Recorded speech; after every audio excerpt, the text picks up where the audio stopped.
नमस्कार दोस्तों, स्वागत है आपका साक्षी की आवाज चैनल में।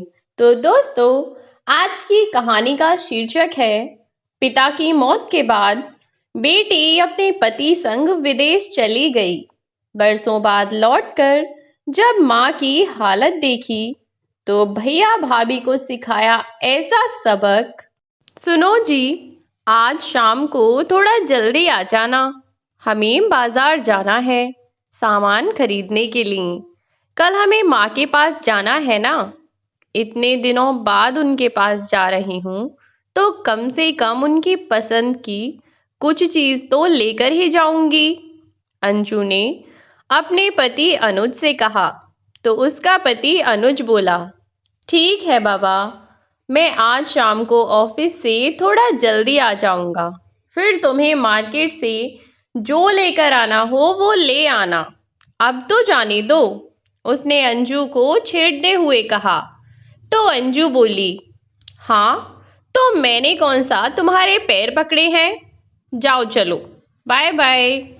अनुज शाम को ऑफिस से जल्दी आया और फिर दोनों बाजार से सामान खरीद कर आए।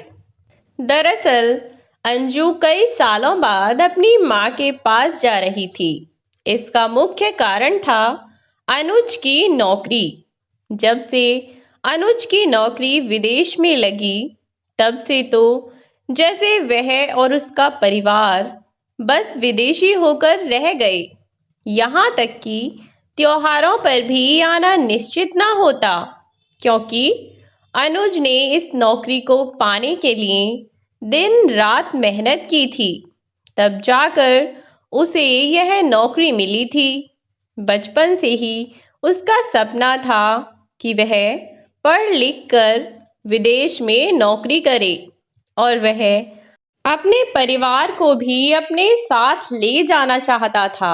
किंतु उसके माता पिता अपने छोटे बेटे के साथ गांव में ही रहना चाहते थे। किंतु जब भी उनकी इच्छा होती, वे दोनों हवाई जहाज के द्वारा वहां पहुंच जाया करते थे। किंतु अंजू पिछले 3 सालों से अपनी माँ से नहीं मिली थी, क्योंकि अनुज के माँ बाप तो उससे मिलने के लिए आ जाया करते थे, लेकिन अंजू की माँ, वह तो बेचारी पूरी तरह से लाचार हो गई थी। जब से उनके शरीर के आधे हिस्से में लकवा मार गया, तब से बेचारी ना कहीं जा पाती और ना आ पाती। कुछ समय बाद फायदा हुआ भी तो केवल इतना कि वह जैसे तैसे करके चल सकें, और यदि ठीक भी होती तब भी वह केवल अपने शहर से दूसरे शहर तक जा सकती थीं। विदेश जाने का तो कभी सोचा भी नहीं। अंजू बचपन से ही अपनी माँ से बहुत प्यार करती थी। कहते हैं ना कि बेटियां अपनी माँ से कुछ ज्यादा ही जुड़ी हुई होती हैं। तो बस कुछ वैसा ही अंजू के साथ था, और वह अंतिम बार अब से 3 साल पहले भारत आई थी अपनी माँ के पास। तब उसके पिता की एक दुर्घटना में मृत्यु हो गई थी। इसके बाद वह आज तक दोबारा नहीं आ पाई।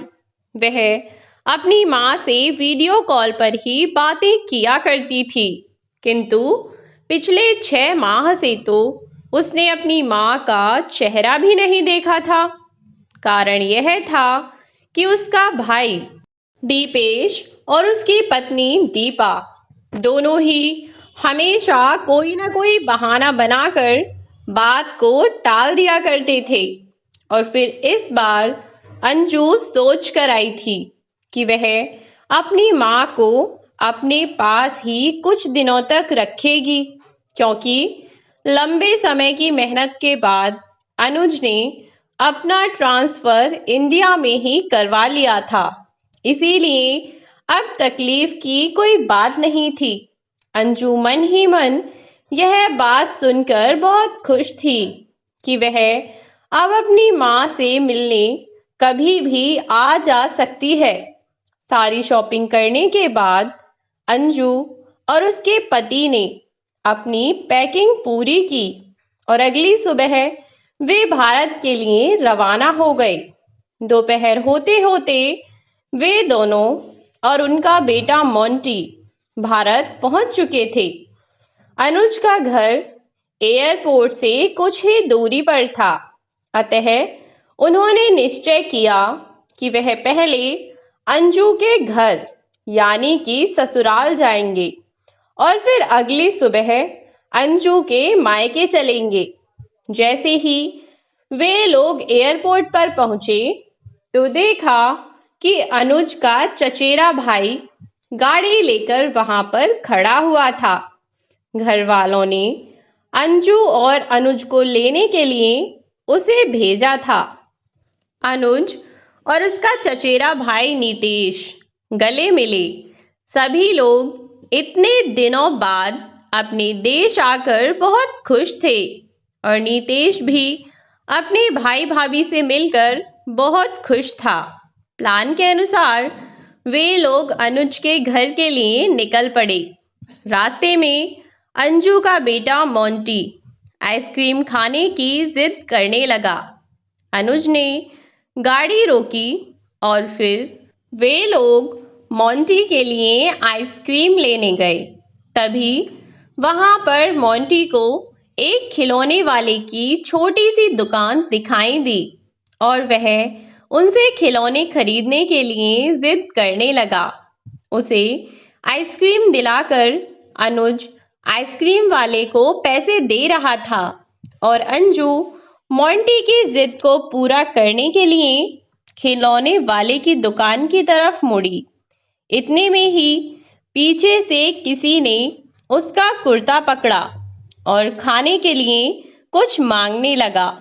अंजू अपने कुर्ते को उस व्यक्ति से छुड़ाती हुई पीछे की ओर मुड़ी और देखा कि वह एक बूढ़ी औरत है जो कि हाथ जोड़कर उसके सामने खड़ी थी, जो कि सही से खड़ी भी नहीं हो पा रही थी और वह खाने के लिए कुछ पैसे मांग रही थी। वह औरत हाथों को जोड़कर लगभग अपने मुंह को हाथों में छुपाई हुई थी। तभी अनुज बोला, रहने दो अंजू, यह सब तो इन लोगों का रोज का ड्रामा है। अगर तुम इन्हें रोज भी पैसे दो तब भी यह लोग मांगना बंद नहीं करेंगे। तुम्हें नहीं पता हमारा देश कितना भी आगे बढ़ जाए पर ऐसे लोग कभी भी नहीं सुधर सकते। करना धरना तो कुछ चाहते नहीं है और जिसे देखो बस हाथ फैलाकर बैठ जाते हैं।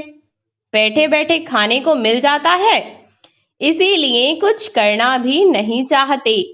इस पर वह बूढ़ी औरत अनुज के पैरों में गिरती हुई बोली, नहीं बाबूजी, मुझे बस 2 वक्त की रोटी मिल जाए और कुछ भी नहीं चाहिए। कल से कुछ खाया नहीं है। ऐसा नहीं है कि यहाँ से कोई निकला नहीं, पर आप ही की तरह कहकर सब चुपचाप निकल जाते हैं।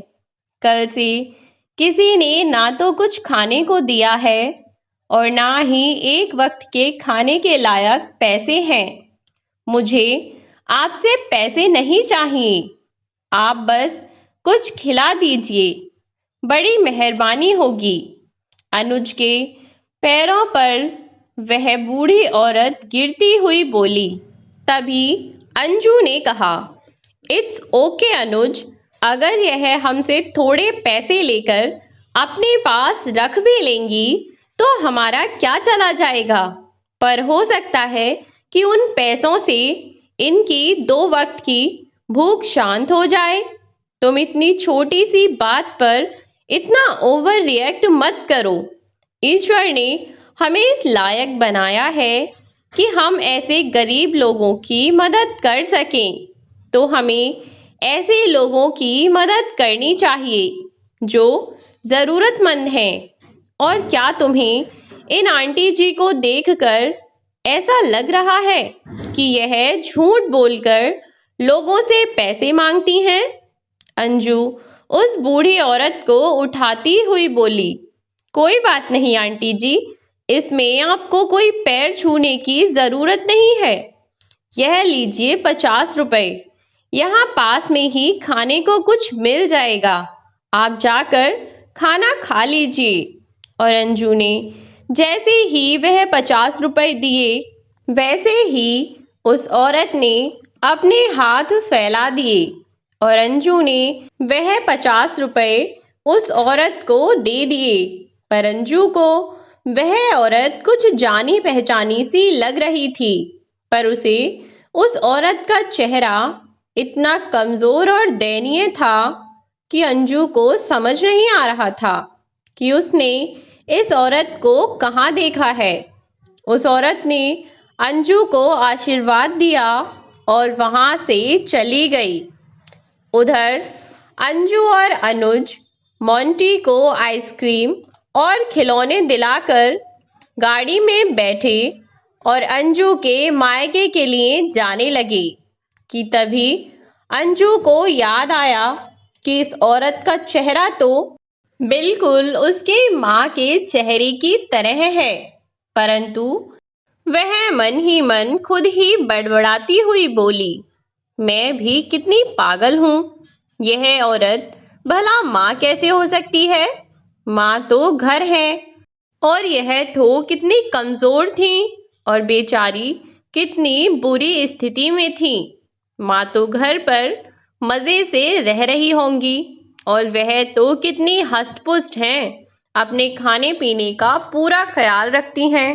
फिर वह अनुज से बोली, अनुज, शायद सच ही कहते हैं लोग कि इस दुनिया में एक चेहरे जैसे 7 लोग होते हैं।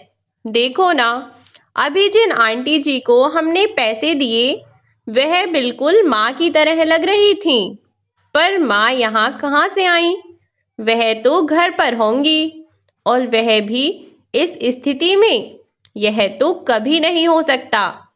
माँ को तो अपने कपड़ों पर एक दाग तक पसंद नहीं है और यह आंटी जी तो देखो। नहीं नहीं, मेरा भी दिमाग चल जाता है कभी कभी। चलो कोई बात नहीं, घर जाकर माँ से मिल लूं तो चैन मिले। कितने बरस हो गए उन्हें देखे हुए, पता नहीं अब भी पहले की तरह ही हैं या फिर पहले से और मोटी हो गई होंगी। पता नहीं लोग कैसे अपने माँ बाप को यूं ही सड़कों पर भटकने के लिए छोड़ देते हैं। मेरा बस चले तो ऐसे लोगों को ऐसा सबक सिखाऊं कि जिंदगी भर याद रखें। अंजू गुस्से में दांतों को पीसते हुए बोली। बातों ही बातों में लगभग मंजू का घर भी आने ही वाला था। दरअसल अपनी माँ जैसी उस औरत को देखकर वह थोड़ी विचलित हो गई थी, इसलिए उन्होंने अपना प्लान बदल दिया और पहले अंजू के घर पहुंचे। अंजू जैसे ही घर पहुंची तो घर पहुंचकर वह अपने भाई और भाभी से मिली और फिर अपनी माँ के कमरे में गई। वहां जाकर उसने देखा तो वहां पर उसके भतीजे और भतीजियों के सामान रखे हुए थे।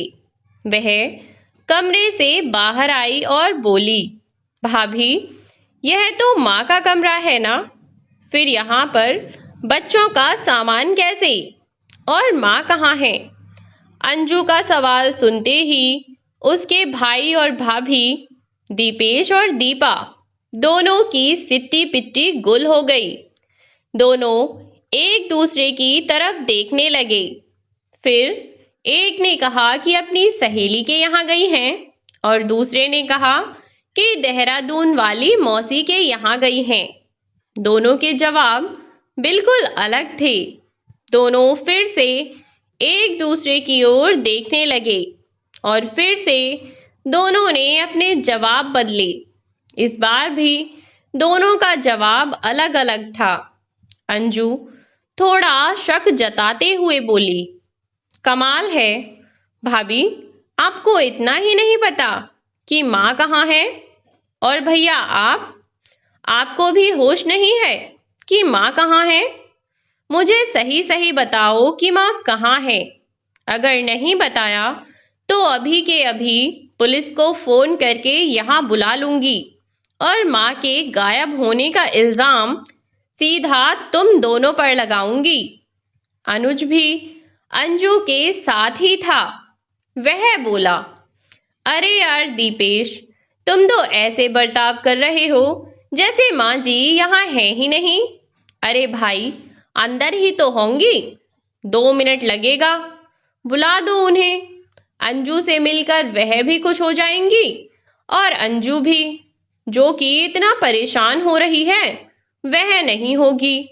इस पर दोनों फिर से एक दूसरे की ओर देखने लगे, पर इस बार अंजू गुस्से में चिल्लाती हुई बोली, तमीज में बताओ कि माँ कहाँ है, वरना बहुत बुरा हाल करूंगी। बताओ कहाँ है माँ। इस बार दोनों में से किसी की भी झूठ बोलने की हिम्मत नहीं हुई और वह बोल पड़े, माँ यहाँ नहीं है, वह घर छोड़कर चली गईं। यह सुनकर जैसे अंजू के सिर पर तो आसमान टूट पड़ा। उसकी आंखें फटी की फटी रह गईं। वह चौंकते हुए बोली, घर छोड़कर चली गईं? ऐसे कैसे घर छोड़कर चली गईं?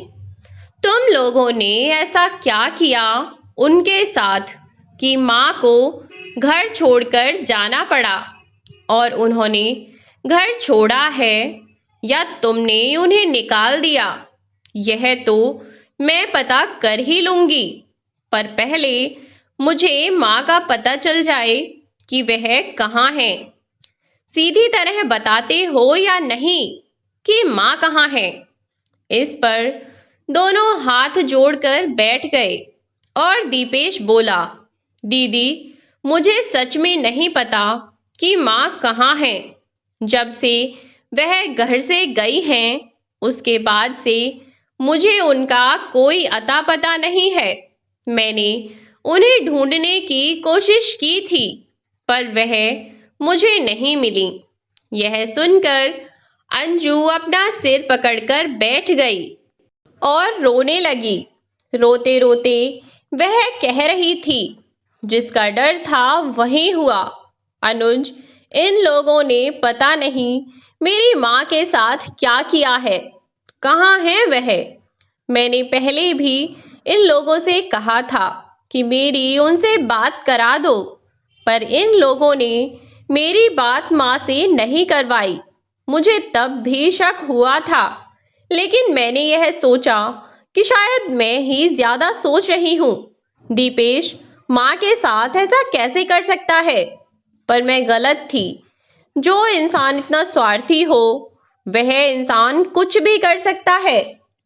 तुम दोनों को तो मैं छोड़ूंगी नहीं, पर सबसे पहले मुझे माँ को ढूंढना होगा। अपनी माँ के बारे में सुनकर अंजू लगभग अपने होशो हवास खो बैठी थी। थोड़ी देर वह लगभग पागलों की तरह बर्ताव करने लगी कि मैं अपनी माँ को कैसे ढूंढूं, कहाँ जाऊं, क्या करूं, कि तभी वह अनुज से बोली, अनुज, रास्ते में हमें एक आंटी जी मिली थी जो कि बहुत ज्यादा कमजोर थी, जिन्होंने हमसे खाने के लिए पैसे मांगे थे। मैंने तुमसे कहा भी था कि वह मुझे माँ की तरह लग रही हैं, पर मुझे यह नहीं पता था कि वह मेरी माँ ही है। इस नीच आदमी ने उन्हें कहाँ से कहाँ पहुंचा दिया। घर में ठाट बाट से रहने वाली मेरी माँ आज सड़कों पर खाने के लिए भीख मांग रही हैं। इतना घटिया इंसान मेरा भाई कभी हो नहीं सकता। पैसे के लालची तुम दोनों को आज मैं छोड़ूंगी नहीं। यह कहती हुई अंजू वहीं रखा हुआ डंडा उठाकर दीपा और दीपेश की तरफ दौड़ी और उन्हें पीटने लगी।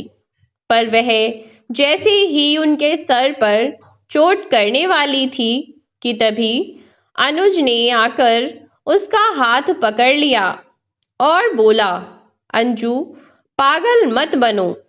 इन लोगों के चक्कर में समय बर्बाद मत करो। इन्हें तो हम बाद में भी देख लेंगे, लेकिन पहले हमें माँ को लेने के लिए चलना चाहिए। अगर वह वहां से कहीं और चली गई तो हम क्या करेंगे? अंजू को भी लगा कि बात तो सही है, पहले माँ को लाना ज्यादा जरूरी है। बस यही सोचकर अंजू और अनुज फटाफट गाड़ी में बैठे और बच्चे को नीतेश को सौंप दिया। फिर दोनों उसी जगह पर पहुंच गए जहां पर उन्होंने मोंटी को आइसक्रीम दिलाई थी। वहां जाकर उन्होंने चारों तरफ नजर घुमाई, लेकिन उन्हें वहां पर वह औरत दिखाई नहीं दी। वह दोनों अलग अलग होकर देखने लगे। तभी अनुज ने अंजू को आवाज लगाई और अंजू दौड़ती हुई अनुज के पास पहुंची। अंजू ने देखा कि वह बूढ़ी औरत मेट्रो स्टेशन के पास में बने हुए फुटपाथ पर एक पिन्नी के सहारे बनी छोटी सी झोंपड़ी जैसी किसी स्थान पर बैठी है और खाना खा रही है, लेकिन वह खाना भी नीचे गिरा हुआ था, इसलिए वह उसे बीन बीन कर खा रही थी। और पास के ही कुछ बच्चे थे जिन्होंने बाकी का खाना उनसे छीन लिया था। जब अंजू ने अपनी माँ को इस हाल में देखा तो वह दौड़ती हुई अपनी माँ के पास पहुंची और उन्हें गले लगाकर रोने लगी। वह रोती हुई बोली, माँ, तुम यहाँ कैसे पहुंची? क्या हुआ तुम्हारे साथ? और तुमने मुझे कुछ भी बताना जरूरी नहीं समझा? अकेली इतना कुछ झेलती रही, इतना कुछ सहती रही। वह रोती रोती यह सब बातें कह रही थी कि तभी वह बूढ़ी औरत बोली, अंजू, क्या तुम मेरी अंजू हो? तब अंजू ने रोते हुए जवाब दिया, हाँ माँ, मैं ही तुम्हारी अंजू हूँ, पहचाना नहीं मुझे? वह बूढ़ी औरत भी अंजू को गले लगाकर रोने लगी। वो दोनों ही जिस परिस्थिति में मिली थी वह दोनों के लिए अकल्पनीय थी, इसीलिए वे दोनों बस रोए जा रही थी। अनुज ने उन्हें शांत कराकर गाड़ी में बिठाया और अपने घर लेकर पहुंचा और उधर नीतेश भी बच्चे को लेकर घर पहुंच चुका था। घर पहुंचकर अंजू ने अपनी माँ रेणुका जी को जैसे ही सबसे मिलवाया तो सब भौंचक्के रह गए, क्योंकि यह वही रेणुका जी थी जिन्हें किसी भी कीमत पर गंदे कपड़े पहनना बिल्कुल पसंद नहीं था, जो कि इतनी साफ सफाई करने वाली थी कि जब तक किचन की सफाई ना हो जाए तब तक कोई किचन में पैर ना रखे। और किचन में जाने के लिए यह जरूरी था कि वह इंसान पहले से स्नान कर ले, उसके बाद ही किचन में जाए। इतनी सफाई प्रिय महिला इस स्थिति में कैसे पहुंची? और रेणुका जी दिमाग से काफी तेज तर्रार महिला थी, इसलिए उन्हें इस स्थिति में देखकर हर कोई अचंभित था। अंजू अपनी माँ को लेकर अपने कमरे में पहुंची। उसने उन्हें नहलाया और साफ सुथरे कपड़े पहनाए। अब वह अपनी माँ को सबके पास लेकर आई, जिन्हें देखकर सभी को अब थोड़ी संतुष्टि हुई। अब अंजू ने अपनी माँ को खाना खिलाया और आराम से उनके खाट के सिरहाने बैठ गई। वह अपनी माँ से पूछने लगी, माँ, मुझे यह बताओ कि आखिर तुमने घर क्यों छोड़ा? तुम घर से वहां तक कैसे पहुंची? और तुमने मुझे पहचाना भी नहीं? तब रेणुका जी अचंभित सी होती हुई अंजू की तरफ देखती हुई बोली, घर छोड़ दिया? नहीं बेटा, मैंने घर नहीं छोड़ा, बल्कि उन लोगों ने धक्के मारकर मुझे उस घर से बाहर कर दिया। दीपेश ने दीपा की बातों में आकर मुझे घर से निकाल दिया। दीपा ने न जाने क्यों मुझ पर अपने सोने के जेवर चोरी करने का आरोप लगा दिया। इसके बाद दीपेश ने अपनी सफाई देने तक का भी समय नहीं दिया मुझे। उसने तुरंत ही हाथ पकड़कर मुझे घर से बाहर कर दिया। यूं तो बहू भी मुझे कई बार घर से बाहर कर चुकी थी, लेकिन मैं अपने बेटे की खातिर चुप थी। मैंने सोचा, क्या हुआ, यह तो पराई है, अपना बेटा तो ऐसा कुछ नहीं करता। लेकिन फिर जिस दिन दीपेश ने मुझे घर से निकाला, उस दिन के बाद उस घर में जाने का कोई कारण न बचा। वहां मैं किसके लिए जाती, जहां मेरे रहने या ना रहने से किसी को कोई फर्क ना पड़ता हो। बताओ बेटा, मैं वहां जाकर क्या करती?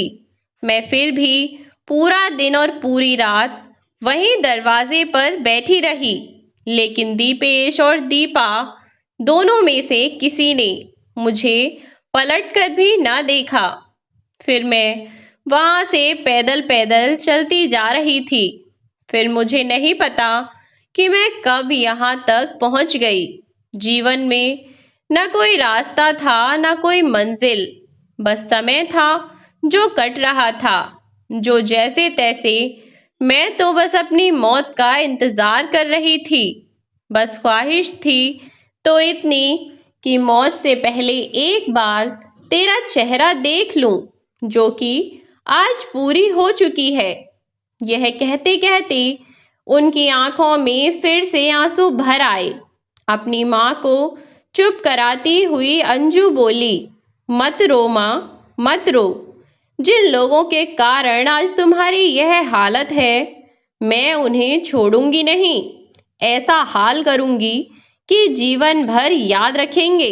अब अंजू ने अपनी माँ से कहा कि माँ, अब आप अपनी सारी प्रॉपर्टी किसी वृद्ध आश्रम को दान दे दें या फिर किसी अनाथ आश्रम को। उसके बाद उनके बेटा बहू को उस घर से निकलना ही होगा।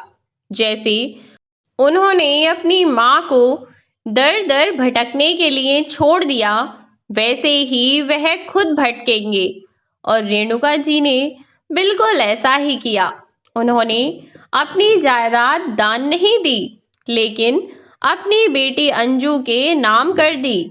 उसके बाद उन्होंने एक वकील को कुछ पैसे देकर नोटिस भिजवाया और बहू बेटे से उस घर को खाली करवा दिया। इसके बाद अंजू के भैया और भाभी दीपा और दीपेश किराए पर दर दर भटकने लगे। उसके बाद भी अंजू ने अपनी माँ के साथ मिलकर दीपा और दीपेश के खिलाफ शारीरिक व मानसिक रूप से उत्पीड़न का केस कर दिया। बुढ़ापे में अपनी माँ के साथ जो अत्याचार उन्होंने किया, उसका केस उन पर आज भी चल रहा है। किराए के मकान में दीपेश अपनी तनख्वाह से किराया दे, घर के खर्च चलाए या फिर केस में पैसे लगाए। अब उसे इस बात का एहसास होता है कि उसने कितनी बड़ी गलती की। बहुत समय तक ऐसे ही दर दर की ठोकर खाने के बाद आखिरकार दीपेश को अकल आ गई और एक दिन वह अपनी बहन अंजू के यहाँ आया और आते ही अपनी माँ के पैरों में गिर गया। पैरों पर गिरता हुआ हाथ जोड़कर बैठ गया और बोला, माँ, मैंने आपके साथ जो किया वह माफ़ी के लायक नहीं है, लेकिन फिर भी अगर हो सके तो मुझे माफ़ कर दीजिए। मैं तो क्या, आज के बाद कोई भी आपसे कुछ नहीं कहेगा, क्योंकि आप उस घर की सबसे बड़ी हैं। आज के बाद घर का एक एक पैसा आपके हाथ में रहेगा। सारी जमीन जायदाद सब कुछ आपके ही नाम है। और मेरी तनख्वाह भी आपके हाथ में ही रहेगी। फिर चाहे दीपा हो या बच्चे या फिर मैं ही क्यों ना हो, जिसे भी पैसे चाहिए होंगे वह आपके आगे हाथ फैलाएगा, जिससे हमें हमेशा अपनी औकात का अंदाजा रहेगा कि हम आपके आगे कितने छोटे हैं। तो आज के बाद जो गलती दीपा ने की थी वह गलती कोई नहीं दोहराएगा। अंजू को भी यह बात बिल्कुल सही लगी। केस को रद्द करवाकर अंजू ने अपनी माँ को भाई के साथ जाने दिया और अब रेणुका जी अपने बेटे, बहू और बच्चों के साथ खुशी खुशी रहती हैं। जिसे भी घर में पैसों की ज़रूरत हो वह अपनी माँ के आगे हाथ फैलाता है, जिससे कि हमेशा उन्हें यह एहसास होता है कि वह अपनी माँ के सामने कितने छोटे हैं। और छोटे बच्चे कभी भी किसी के सामने ज़्यादा ज़ुबान नहीं चलाया करते। यह प्लान दीपेश का था, जो कि उसने अपनी पत्नी के लिए किया था। अतः हमें कभी भी यह नहीं भूलना चाहिए कि हमारे माता पिता ने हमें जो शिष्टाचार सिखाया है, जब बात उनकी आती है तब वह शिष्टाचार हम क्यों भूल जाते हैं, क्यों हम यह अच्छी अच्छी बातें भूल जाते हैं जो हमें हमारे माता पिता ने हमें बचपन में सिखाई होती हैं। जैसे कि बड़ों का सम्मान करना चाहिए, बड़ों की इज्जत करना, उनकी बातें मानना और सही बात पर बात का सहयोग करना। तो दोस्तों, कैसी लगी आपको हमारी आज की कहानी? कमेंट बॉक्स में ज़रूर बताएं। वीडियो को लाइक और शेयर करना ना भूलें और चैनल को सब्सक्राइब कर दें ताकि नए वीडियो की नोटिफिकेशन आपको मिलती रहे। कहानी का सार उम्मीद है आपको समझ आया होगा। तो दोस्तों, मिलती हूँ आपसे एक ऐसी ही नई कहानी के साथ एक नई वीडियो में। तब तक के लिए अपना ख्याल रखें। बाय बाय मेरे प्यारे दोस्तों।